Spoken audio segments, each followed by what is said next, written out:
Simple Sparrow is a care farm in Austin, Texas that was founded by Jamie Tanner, a theologian, a farmer, and a former nurse Army medic. It was co-founded by Marti Smith, who's an occupational therapist that specializes in trauma-informed care. Trudy Landis is a care pastor and trauma educator around the world for children in orphanages and foster schools. She is also a good friend who approached us about making some sort of a sensory path for children in Colombia. The path was designed with trauma-informed principles of connection, co-regulation, and moving through the sequence of meeting the child where they are and then bringing them either down or up based on their end-goal regulation status. Trudy and Marti then set out to design the path so that there were different elements within the 3 different categories. Jamie added her artistry, and the end result is a pathway that actually works with the child's current regulation and moves them through a sequence to bring them down, which is different than a lot of the paths that you see, which tend to be more random, upregulating activities that don't always help the child in the path in the just right state for learning. The Simple Sparrow path also recognizes that some children are actually a little lethargic, so they may need to do the path in reverse order so that they can end on a more upregulated state to be ready for their learning. The path is designed to tell a story that the 2 participants can work on together. We want them to make connections, to mirror one another, and to have shared experiences. If you lay the path out as designed, you can have one side be a little less spinning and a little less upregulating. So maybe an adult can still walk alongside the child and be engaged in the same activities, but not get quite as upregulated as the child needs because the child has more energy and needs to be met in that more upregulated state. When you purchase the manual from Simple Sparrow Farm, you learn more about these various principles and the intent of the design. You will also gain access to the patterns as well as ways to modify the activity to make it even more therapeutic. Max and Ellie will now demonstrate just how fun the Simple Sparrow Sequential Sensory Path can be. Max, if you were going to jump and spin, what number would you want to spin on? 9, because I'm 9. 9, because he's 9. So Max, go ahead and demonstrate how that would go. So he's going to jump and spin. That's pretty upregulating. And Ellie, she has a spin and step from B to B. So you would start, she's going to face these little bumblebees right here. And then she's going to spin. Now, if Ellie were really, really excited right now, then I would tell her, go ahead and hop from B to B.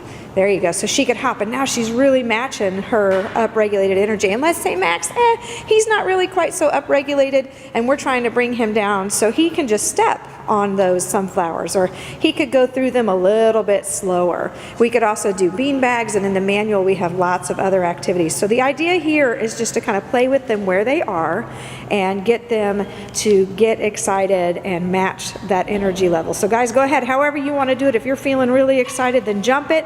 If you're not feeling quite as excited, you can go a little bit slower. But we want the kids to kind of match. And if you have a child that is trying to be upregulated, then you would do this part last. You would do the sequence starting at the slow or the down regulation, and then they would end with this really spinny, fun activity, and they would be ready to be alert for what you're wanting them to do. So now we're going to do the yoga pose here in that MIG regulating, and they would normally stay for a breath of 4. But if we're going to just quickly go through here, we won't make them do all 4 breaths, but they're going to do the mid-regulating here, crossing the midline vine, where they cross over, working on both sides of that brain together. Ellie, again, is demonstrating the child or the person that's a little more up-regulated in the beginning, so they're going to need a little bit more proprioception probably to bring them down. So she's got these cute little side step. Again, we're crossing midline. We're really thinking things through. We're trying to be intentional. Even, What's your favorite food? Sushi.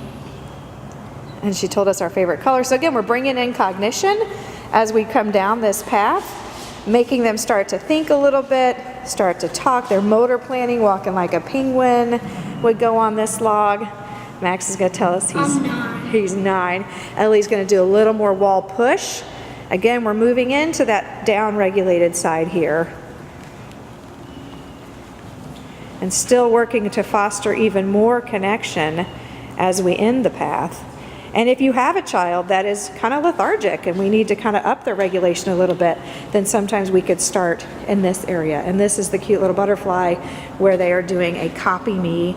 You copy your friend and you mimic what they're going to do, and the kids can take turns doing those different activities to really foster that connection. We want to have these kids working together.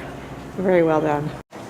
How does your body feel when you get done? It depends on which way I do it. So if I do it starting at the end and go over here, I feel upregulated. But then if I start over here, I start getting downregulated. So what does upregulated mean to you? It means like. Can you give me examples? Excited, crazy. Okay. Stressed. Yeah. Okay, and then what does down-regulated feel like to you? It feels calming, like you're not worried about anything. You just, it feels so relaxed, like you're just sitting down on the couch. Okay, so if you had just won a game of Fortnite and you were so excited, which part would you start at? You'd start with the yellow, right? And what if you had just woken up and, it was hard to get going that day? You just made me more tired. I would start at the end. Mm-hmm. And then how do you think you'd feel by the time you got to the yellow? I would start feeling upregulated, like I just wanted to. Would you be ready to learn and do school and stuff then? Uh-huh. Yeah, exciting.